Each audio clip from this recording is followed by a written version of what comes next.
going on, everybody? Welcome back to the Hills Are Silent podcast, where we like to stab, next slice, and stab the dead body for good measure. Anyway, where we like to chop it up, slice it up about the games of yesterday, today, and tomorrow. I'm TwoTone the artist. And I'm Mitch the Peach. Got 3 smoking hot topics coming right out the barrel of our gun for you today. And without further ado, Mitch, let's jump into it. So, yeah, I heard that Persona 3 Reloaded dropped. And for those who don't know, that is like the full-blown remake of Persona 3, which originally released on the PlayStation 2 way back in the day, then was re-released as an updated version on the PS2, again, way back in the day. Then it was re-released as another updated version on the PSP, and then now it's been re-released as another updated version just a few days ago. Whew! Okay, I think we got through that. I've never played any of the Persona 3 versions. Mitch, I'm assuming this is your first time touching Persona 3 in any incarnation. it is. Yeah, this is my first time with Persona 3, and it is not disappointed in the slightest. Yeah, before this, I played a little bit of Persona 4 Golden, which now it's I want to go back to that and completely finish that one now because I am sucked in again to the Persona universe. And you beat the 5th one too, right? Persona 5? Yes, the first one I ever played was the 5th one because I was doing my research around what Persona was and everything because it really seemed up my alley, which, come to find out, it very much is. And they're like, hey, you can start wherever you want. Our recommendation is, hey, just go with the newest one because it is the most full-fledged. It has a ton of content.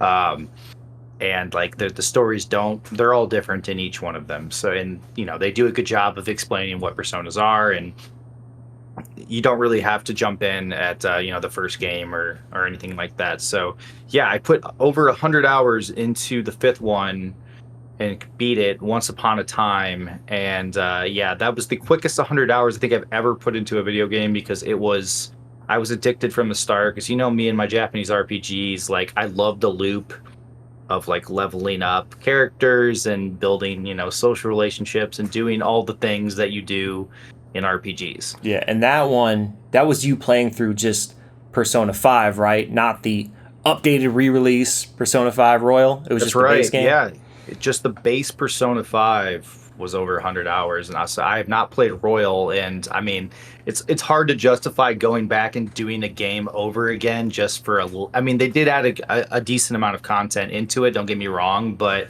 I think I got the experience that I needed with just playing the base game. There's so many games out there I can't justify going back and now playing the Royal version. So I settled with Persona 3 Reload, which honestly really got me back into the Persona verse and excited to keep playing these and hoping that they come out with another mainline Persona game. I know they've been doing a lot of spin-offs with Persona Tactics, which is more of a tactics game that I have not touched yet. And then Persona Strikers, which is more of an action hack and slash game. They really saw the success of the characters and the world they created in Persona 5, and then they're like, hey, why don't we just spin off and make different types of games and just use those same characters? Which, I mean, it seems like it's worked. But yeah, I'm ready for a new cast of characters because, I played Persona 5 so long ago, and don't get me wrong, I love the characters in that, but, I'm ready for something new. Yeah, and Persona, the series really got on my radar when the 4th game came out, because that really blew up in popularity in the US, even though this is an old, long-running series that I think originated on the PlayStation 1. Yes. So that's awesome, man. I am going to live vicariously through you and have you let me know about these 100-hour RPGs, because yeah, I'm sure eventually I'll play Persona 3, just like I played Persona 5. But, yeah, I'm not going to sink the entire 100 hours to get all the way through the end. So I'll just have to wait till you finish it and know how the story wrapped up and how everything really was. But what were your first impressions on it? And how many hours are you in to Persona 3 Reloaded right now? I'm about 45 hours into Persona 3 Reload, and it's actually a shorter game than Persona 5. It Oh is, yeah. I mean, but it's hard to not be a shorter game than Persona 5. It's about, I was looking it up, it's about 65, 70 hours to beat. Okay, you're nearing the Uh, end then. yeah, I looked to, I mean, I'm going through the bosses right now, and they keep saying, oh, you've got one left, you've got one left. But I mean, they could draw it out for hours till I actually get to that boss. Um, so yeah, I've burned through it pretty fast. I mean, once I get into that gameplay loop that is that is Persona, it's hard to get out of it.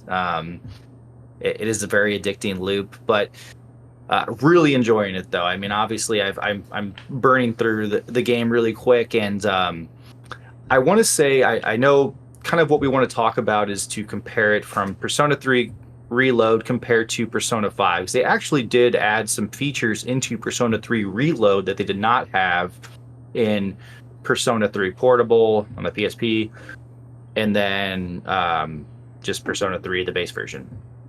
So I want to say that for people that are interested in playing Persona 3 Reload that maybe played Persona 5 or maybe haven't played any of them, Persona 3 Reload is actually like a very light version of Persona 5 in many ways.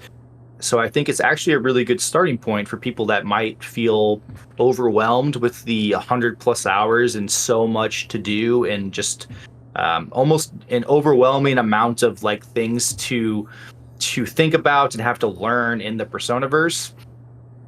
So I guess to start off, you build social, you have a social stat that you do when you're not in these dungeons and doing the whole dungeon crawl, JRPG level grinding. And in Persona 3 Reload, funny enough, you only have 3 social stats. You have charm, you have courage, and you have academics. Whereas in Persona 5, you actually have 5 social stats. So it's like you're already having to not worry as much about your day-to-day life while you're not dungeon crawling. So for instance, like each day in Persona, during the daytime, you have free reign to build relationships with people and to build up your social stats, which sometimes gives you the ability to build relationships with other people. So only having to worry about 3 of them, it's a little easier to manage as far as like, okay, on this day, I'm going to go to the coffee shop and work. Because if I do that, I can buff both my, buff both my courage stat and my charm stat or something like that. And in Persona 5, it's a lot more to manage when you have 5 of those social stats.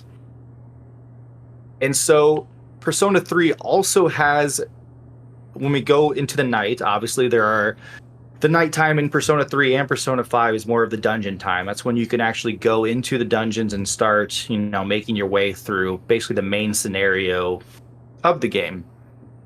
And in Persona 3 Reload, it's just one continuous dungeon of randomized floors. And then there's like bosses along the way that you fight on these randomized floors. So there's no different structures. You're always going to this one area, which is the school that you go to, but at night it turns into this big dungeon.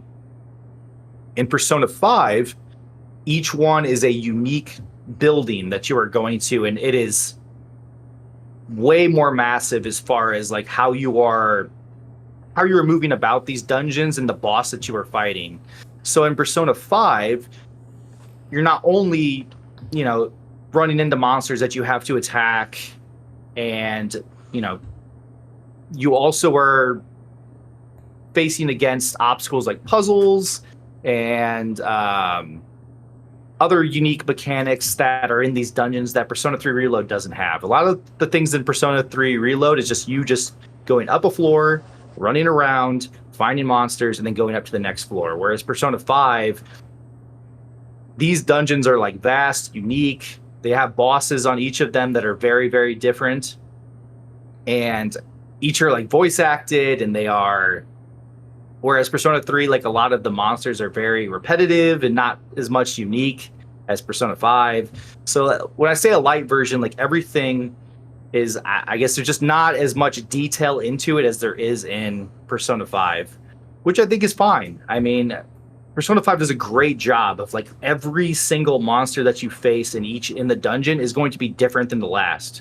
But in Persona 3 Reload, sometimes even if you go up to a certain number of floors, you'll still run into monsters that you saw on like the first or second floor, but they're different than the other one, but they just have the same design to them, I guess, is the thing. Which, I mean, that's totally fine. There's still a ton of content in the game. Obviously, it's 60 plus hours. There's a lot to go over. So yeah, it's a very much a light version, and basically, I think another thing that I want to go over is that Atlas is the developer, but they learned to be a bit more mainstream appropriate as well in Persona 5 compared to Persona 3. So basically, for people that have never played Persona, you have to awaken your persona to bring it to life and have it attack the other monsters that are in the dungeons. In order for you to do that in Persona 3, you legitimately have to put a gun to your head and pull the trigger, and then the persona awakens and you can fight with the persona. So it was a bit strange and threw me off at first in Persona 3 Reload to see something like that, because I feel like now in mainstream society that's a bit frowned upon, I guess, with high schoolers putting guns to their head and pulling the trigger. Yeah, man. They can't handle it. People today can't handle the brutality.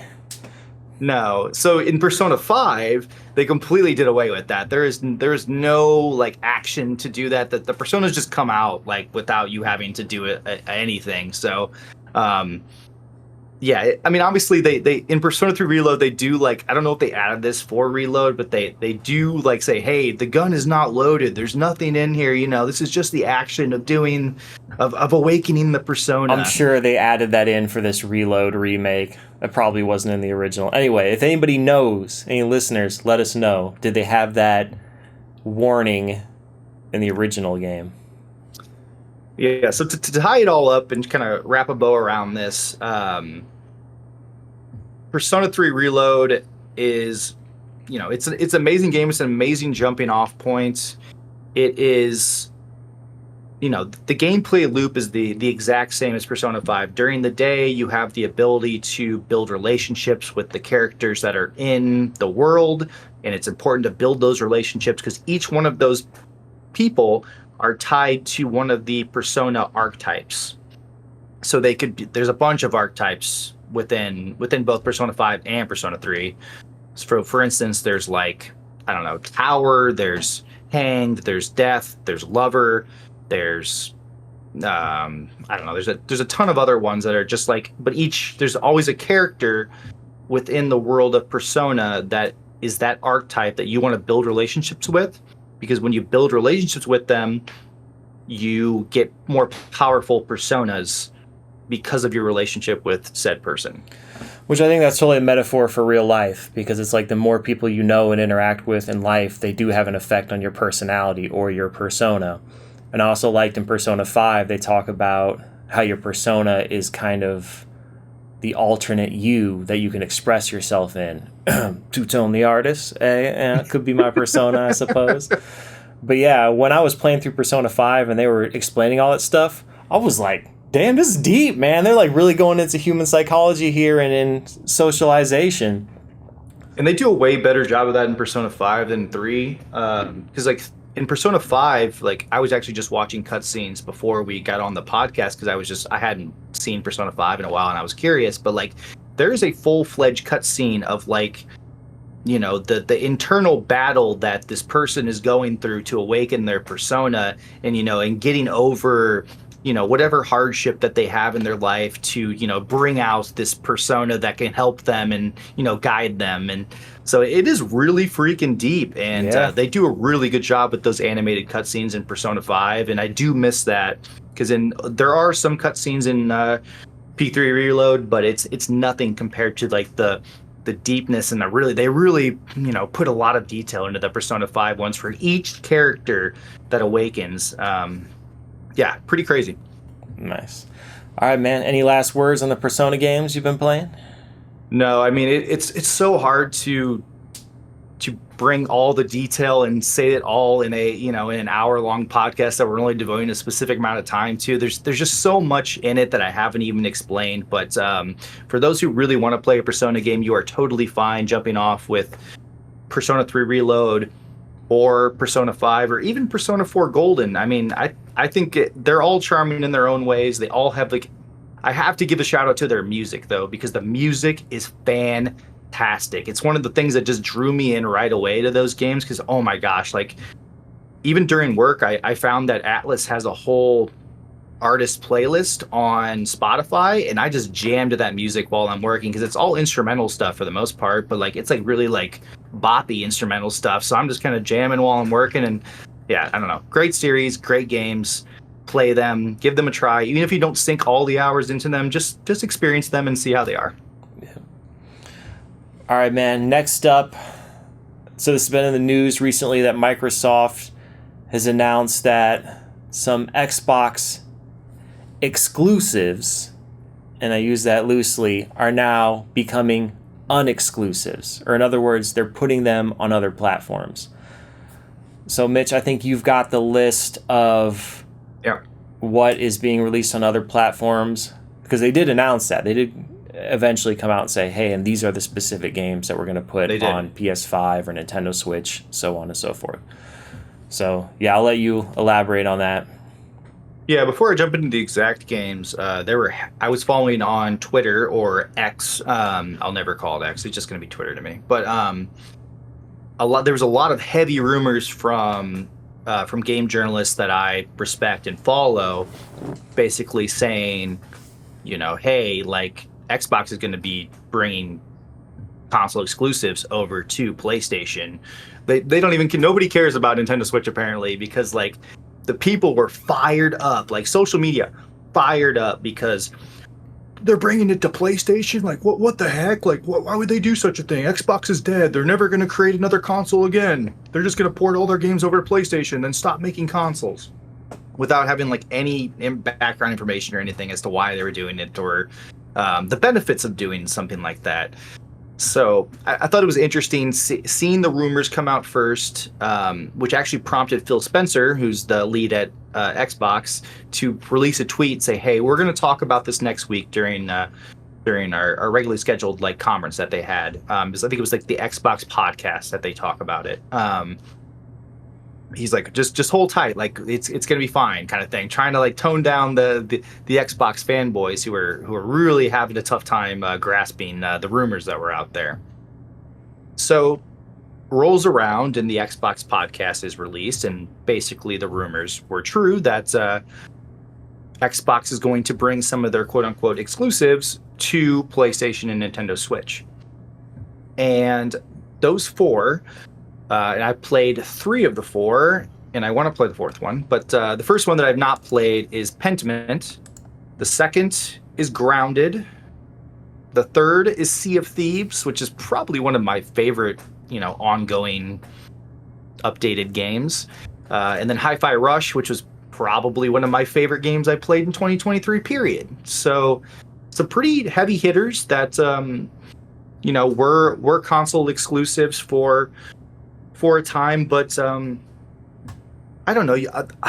I want to get your thoughts, Mike, but I want to talk about, I guess, the benefits of doing this, because I think it's great for the Xbox community to be able to play games anywhere they want. I get frustrated when I have to buy a PlayStation 5 to play the upcoming Final Fantasy VII, Rebirth, I think is what's called, the second chapter of Final Fantasy VII, and I have an Xbox and I have a PC, and now I have to get a PlayStation 5 just so I can play like a couple games. Like I think it's good for gamers to, especially us on budgets, to not have to, have every single console available. And I also think it's good for these games, period. A lot of these are live service games. Like Grounded is a live service game. Sea of Thieves is a live service game.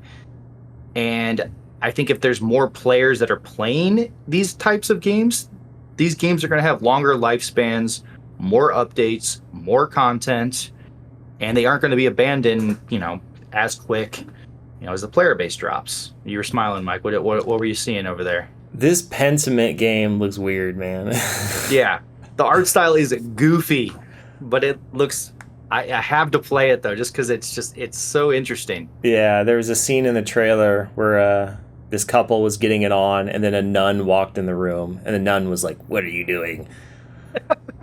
Like, I think cousin Drewby, who is a fan of the pod, he has played through that one and has told me it is worth my time. So I'm gonna have to get to it at some point.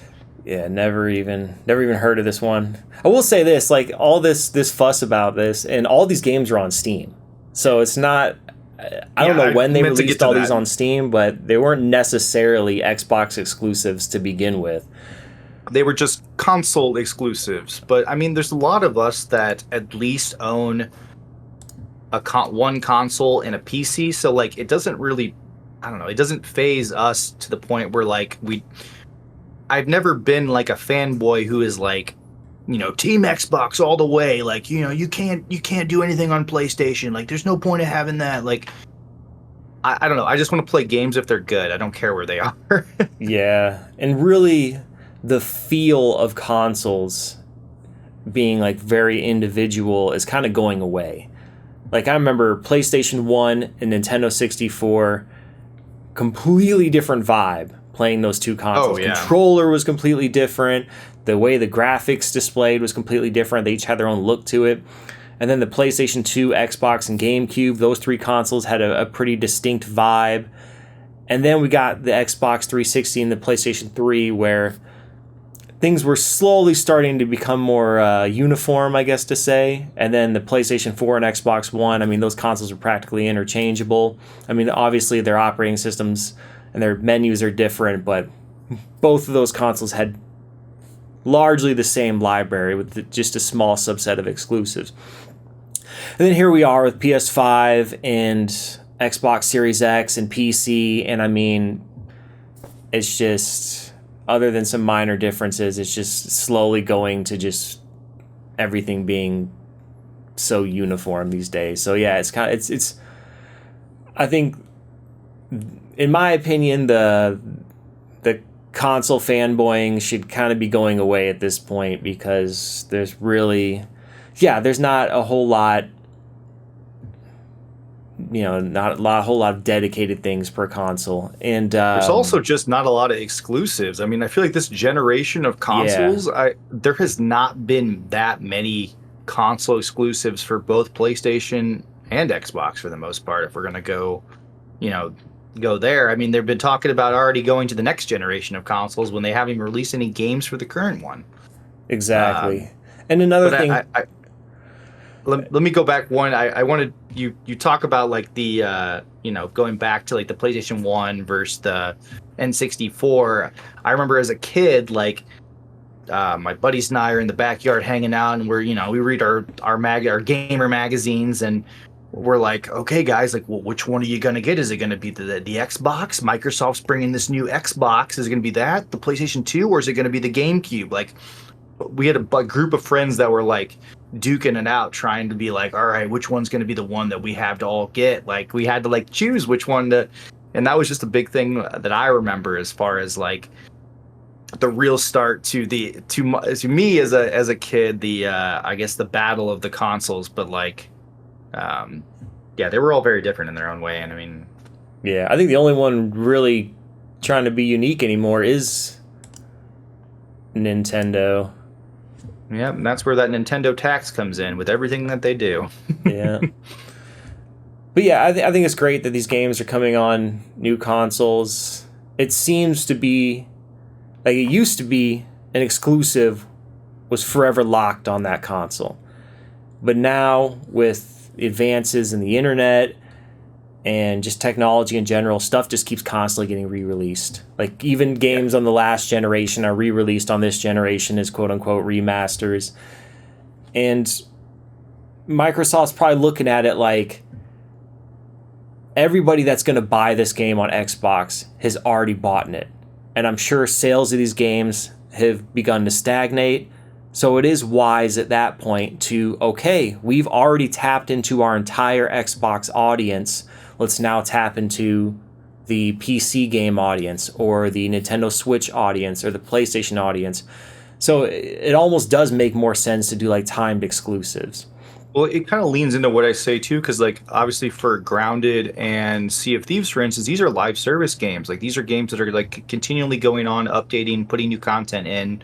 Like you want as many people as you can buying that in-game content. Like I know in Sea of Thieves, there's a battle pass. There's like a ton of stuff that you can get to like soup up your ship if you want to really like put like actual money into it, that after purchasing the game, like Microsoft is smart. They want more people to be able to, to not only purchase the game but also purchase in-game content that, they get a kickback on. Yeah, absolutely. I think before we move on, though, we do want to give a shout out again to the limited run folks who really took advantage of this situation. They act for Pentiment and Hi-Fi Rush. They're releasing a limited time physical copies of those two games, which I'm pretty excited about because I'm going to pick up Hi-Fi Rush most definitely because it was one of my favorite, if not my favorite game I played in 2023.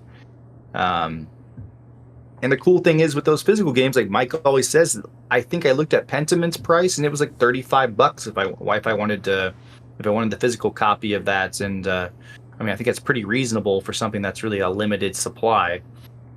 Yeah, absolutely. Man, I'm always praising limited run. Yeah, it takes a while to get your game, but you're going to get something you can keep forever, play forever, and it's typically pretty cheap when you get it off of their site or through them. Yeah, exactly. All right, man. Any last words on these unexclusives? No, play games where you want to play games. I hope every game gets ported to every console and PC. Yeah, and I appreciate that Sony is slowly bringing stuff to PC. Like they've brought over like God of War, The Last of Us, I think, is Last of Us. What's the other one with the robot Uncharted. dinosaurs? Holy crap! You know what I'm talking about? Horizon. Yes, Horizon Zero Dawn and Forbidden West. Yeah, Forbidden West and Zero Dawn. Yep. And then Days Gone, and I think even Uncharted got PC release, right? I think there was a PC release with Uncharted. Yeah. Okay, but yeah, so they're bringing at least stuff. 4. I think they need to bring more stuff to PC because I'm really trying to play that Demon Souls remake that came out on PlayStation 5, and I think there's a few other exclusives on PS5 that I wanted to check out. I mean, we just talked about last week. We would love to play the new Silent Hill the short letter. Yeah, that short message. And did they bring Spider-Man to PC? They brought the first Spider-Man to PC, but I don't believe the second one has reached there yet. I think they're really lagging behind on these newer ones. Like the second God of War that they released is not on PC yet, and that was released quite a while ago. But it's the same situation. I think it's kind of an intentional timed exclusive. Like, yeah, go ahead and generate that hype. Like, yeah, I have to get a PS5 to play this game, and then once you've exhausted that audience, then you'll bring it to a new platform to open it up to a new audience. I just don't have the space for another console. Like currently, like in my living room, I have an Xbox 360 hooked up, a Wii U hooked up, an Xbox Series X hooked up, and a PlayStation 4. I guess I could sub out the PlayStation 4 for the PlayStation 5, but those things are beefy, and I don't think it can fit where I put my PlayStation 4 currently. So yeah, for me, man, modern games. If I'm playing any modern games, it's just on PC. Like I've kind of gotten to a point like I'm not going to keep buying all these consoles when I can just buy one PC that, for the most part, can play these PlayStation exclusives that are being brought to PC or play these Xbox exclusives that are being brought to PC. And then I can just upgrade that PC as opposed to having to completely replace it every so many years. And I forever buy Xbox consoles just because like I love being able to play on my couch in my living room, and I can hook my Xbox up, and that's my dedicated space to play in that. But I can also, with Game Pass, I can stream, PC Game Pass on my PC here, as well as even on my console. If I just turn on my console, I can stream what I'm doing on my console onto my PC. If, for instance, I want to like stream on Twitch, and it's only a game that I can play on my console because I have a disc of it. So I feel like I have a lot of a lot of outlets with the Microsoft ecosystem. So I guess that's Yeah. where I stand. But Yeah, it helps when the person making the console also is making the operating system on your computer. I do like definitely. that interconnectivity, which goes back quite a while, because I remember the Xbox 360, you could connect it to your computer and your Windows Media Center. I don't know if anybody remembers Yeah. Windows Media Center, because it's kind of been replaced by some other media player now in the newer Windows.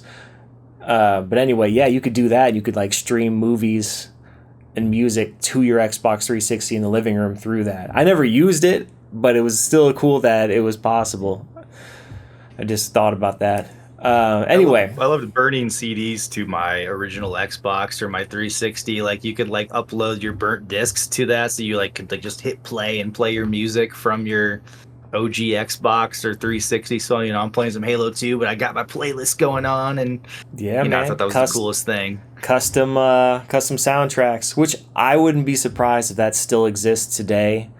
Like I don't know. I mean, you're the one with Xbox Series X. Can you like play your Spotify on your Yeah, Xbox in the background while you're playing your games? you sure can. Yeah, you can actually while you're playing your game, you can. The cool thing is, I mean, we're gonna get off a tangent, but like, um, you can open Spotify the app on the Xbox, but if you have it open already and you like go back to your game and you don't want to keep switching back from Spotify app to game, you can actually open your phone and your phone will recognize that you're playing music from your Xbox and you can just switch the songs or playlists from your phone, Dang, which is man, like I thought the coolest thing ever because like I don't have to like switch between the app on my Xbox. I can literally just say, "Oh, I'm gonna switch song." I'll hit next on my phone, and that's all I gotta do. man, technology today. Like you said, Super back in the cool. day, we used to have to. First of all, we used to actually have to have the stuff on disc, whether it was the actual CD or a burn disc. Then we had to pop it into our original Xbox, rip the disc, which took a while, and then do that with like Yeah. our whole CD collection to get a nice playlist on the Xbox, and then you'd be able to play your custom soundtrack along with your game. Meanwhile, I put like 20 viruses on my family computer trying to get all those songs from LimeWire or Napster or whatever, Oh my whatever god, yeah, illegal. your guys' computer was the worst.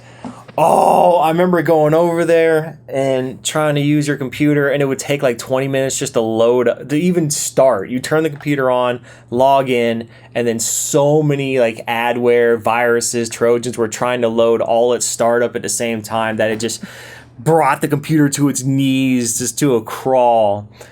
Hmm. And your dad knew I was good with computers, so he's like, "Yeah, I think we got a couple viruses. Can you clean the computer up and get it running fast again?" And I was like, "Yeah," because I would do that at home or do that for other Yeah. people. But you guys had so many viruses. I was like, in order to like run any type of virus remover, I have to be able to get past the login screen. And I couldn't even do that with your computer. And I think I tried and tried and tried, and then finally I just came downstairs and told your dad, like, it's a lost cause. That computer's gone. Oh Yeah. man, yeah, That's I a good forgot all segue about into that. our final topic, though. Speaking of you and fixing things. Yeah, all right. I'll run through this one quick, but I do have a nice story. So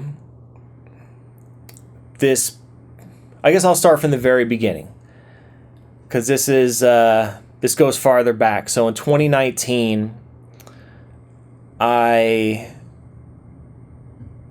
had just graduated college, and I was staying in an apartment with my mom. And when I went to the dumpster to take the trash out, because there's like a big compactor typically at apartment complexes, there was a box for a brand new TV laying against the dumpster. And then there was a different TV laying against that box. And it had the cord there, had the controller there. So it basically was indicating that this person had bought a new TV to replace their old TV. And actually the night before, there was a huge thunderstorm. So I suspect that thunderstorm probably fried that TV or knocked out that TV. So they just replaced it.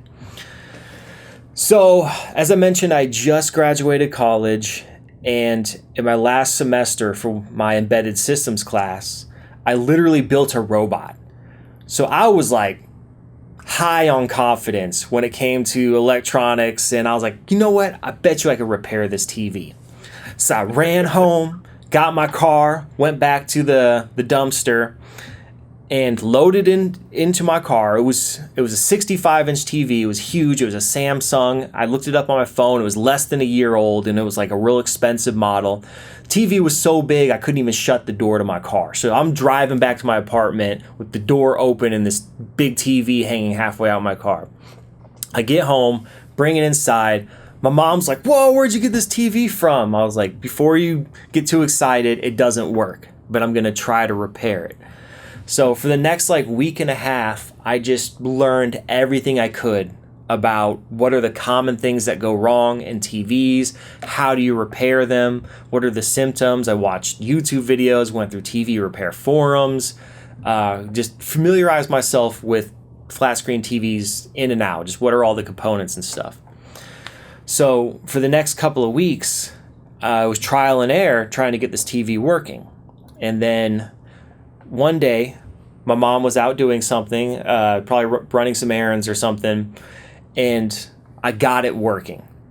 The TV came on, boom. I was like celebrating, like I did it. I fixed this TV. And I was excited. I wanted to show off to my mom that like, hey, I fixed this TV. So I had a movie going and had it set up. And then she comes in and she's like, "Oh my gosh, you got it working. Like, congratulations. That's so awesome." I was like, "Yep, it's working now." And that week was Mother's Day. So I said, "Yep, it's working now. And here's your new TV." So I ended up giving it to my mom for Mother's Day. And she was so excited. We went out. She got a TV stand. I set it all up. And that TV has been her living room TV for the past, going on 5 years. Well, just a few months ago, it started going out again. So the bottom half of the screen had gone dark.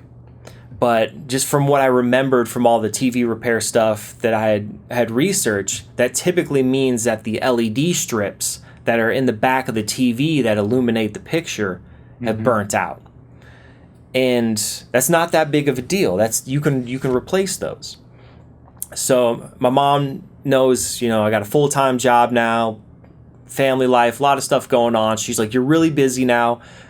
Don't worry about it. I don't need you to try to fix it. I'll take it to a repair shop or something." And I was like, no, I'll fix it. Just let me find the time. And of course, I did not get around to it. Weeks went by. I think my mom did contact a repair shop. And first of all, a repair shop's going to charge you like $350 to do that repair or something along those lines. And then my mom would have to find some way to get it there and then bring it back. Like, it would have been a huge hassle to have a repair shop do it anyway. And then the repair shop guy told her that he couldn't even do the repair. He's like, "How big's the TV? 65-inch? That's too big. We'll probably end up, there's a high chance we'll end up breaking the screen trying to remove it." Which I'll come back to that, because that's complete BS. That's not true. I think he just didn't want to bother with the repair job or whatever. For whatever reason, he was just making up some excuse. So anyway, one week I was like, man, I really need to look into repairing this TV. And then I went to visit my mom that weekend, and it was Super Bowl weekend. So, and of course they have all these TV sales around Super Bowl. So she ended up just buying a new TV and replacing it. Yeah. So she's like, "Don't worry about it." She got a TV the same size. I think it was like $400. Real nice TV. So just a little more than what she would have paid to have somebody repair it. And then she got a brand new one. Which the new one was 4K, whereas the old one that I repaired was 1080p. So it was an upgrade through and through. So I went over there, I removed the old TV, and then put her new TV up on the stand for her. But I was still determined to repair this thing. Like, I'm not just going to throw it out. That's a 65-inch TV, and I've been meaning to put a large TV in my basement. So I brought it home, and I was like, I'm still going to repair this. So I ordered the LED lights for it. I ordered these suction cups, because in order to take the screen out of the frame, if you're just doing it by hand, yeah, you likely are going to shatter it because you're trying to pull out a huge piece of glass that's all flimsy. Yeah. But you can get these real cheap suction cups that it's the same thing they use for like replacing windows. It's just for picking up panes of glass, like through and through, whether it's a TV or a window. So I ordered some of those, and my mom had lost the remote for the TV, but I was able to find the exact remote for like $10. So all in all, tools included, it was $120. So this past weekend, I was like, all right, I'm going to do this. I had YouTube videos pulled up. There wasn't repair videos for the exact same TV, but it's kind of all the same concept, repairing those LED strips. And the video was like 15 minutes long. So I was like, and obviously it was a professional who's done it a bunch of times. So like, if this guy can do it in 15 minutes, I can do it in like maybe twice that, maybe half an hour, 45 minutes. Well, that was not the case, because as always, every time I go to repair something, everything goes wrong. Screws are stripped, stuff doesn't come apart right. There's some extra cord or latch that's not in the video that I don't know what it goes to. And it's just like, anyway, it ended up taking me 2.5 hours. But I completely disassembled the TV. I've probably got the footage up on the B-roll now. The TV completely taken apart all around my basement. And of course, instead of just replacing only the bad LEDs, I went ahead and replaced all of them. Because the last thing I want to do is replace the 2 bad strips, and then 3 months later, the other ones burn out, and I got to take the TV all apart again. So it's got all brand new LEDs.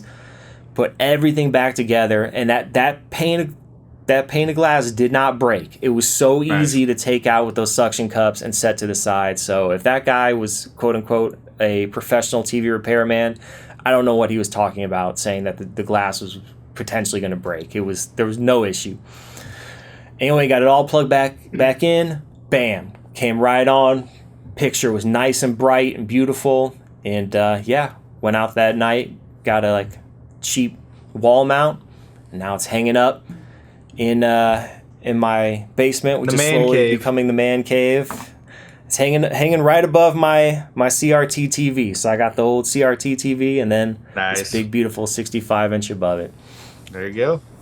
And it's only 1080p, but as I've said before, I don't know if it's just because I'm getting old, my eyes aren't as good, but honestly, I really cannot make out that much of a difference between a 1080p TV, 4K TV, 8K. It's very... it's hard for me to see, so I'm totally fine with it being a 1080p TV, especially since basically I got it for $120 because that's what it cost for me to repair it and get it working. I think we talked about off pod, but there's not a lot of content that is above 1080p unless you want to pay for the 4K streaming on Netflix, or extra fees that with your cable that can give you maybe a couple 4K channels, but for the most part a lot of stuff still is 1080p. Yep. Very true. So yeah, exactly to the point. 1080, people want to act like 1080p TVs are just worthless now, and it's nah, dude. I remember I only upgraded to a 4K in 2017, but prior to that, for years, I had a 720p TV, and I love that thing. And I remember going from a CRT TV to that 720p 40-inch flat screen and just being oh my god, the clarity and colors are insane. It's never going to get better than this. And so, it kind of goes back to your own mentality. It's just because there's something newer and better out there does not mean that everything before it just immediately becomes obsolete. Obviously, right. If the whole world ended and there was all that was left was a 720p TV and all the 4K TVs were broken, I'd survive, man. I'd still watch my movies on that or play my games on that. So yeah, exactly. Yeah, and as you mentioned before, you're it's almost at this point it's almost colors and stuff are more HDR and stuff like that has a larger impact than going from 4K to 8K. It's more discernible to the human eye. Yeah, as you know, as the podcast knows, I upgraded to my LG that I got about last summer. And the thing that it's not the the enhanced 4K that I noticed, it's the color popping from the HDR. When I was talking about playing Resident Evil 2 on it, the remake, just seeing the colors pop on the the lights, like police car lights. I'm like, holy crap! Like that's what really gets you more than. There's not really that aha moment like you had from like when you went from a CRT TV to a 720p like LCD or something like that. It's not that big a jump anymore. So yeah. It's totally fine with the 1080p. Yeah, agreed. Anyway, that was my TV repair story. Mitch, you have any problems with your TV? Let me know. I'll see if I can help you out. Yeah. But that should do it for this episode. Thank you, everybody, for tuning in. Thanks again if you made it all the way to the end. You can find our episodes on YouTube, Spotify, Apple Podcasts. Where else we at, Mitch? Yep, our Twitter is at Hills Are Silent. Our Instagram is Instagram.com/Hills Are Silent. Our TikTok is at the Hills Are Silent Podcast. And our YouTube, again, is at the Hills Are Silent. If you have any questions, comments, anything, hit us up on our Spotify comments, our YouTube comments, or our email inbox, hillsaresilent@gmail.com. And as always, we will catch you on the next episode.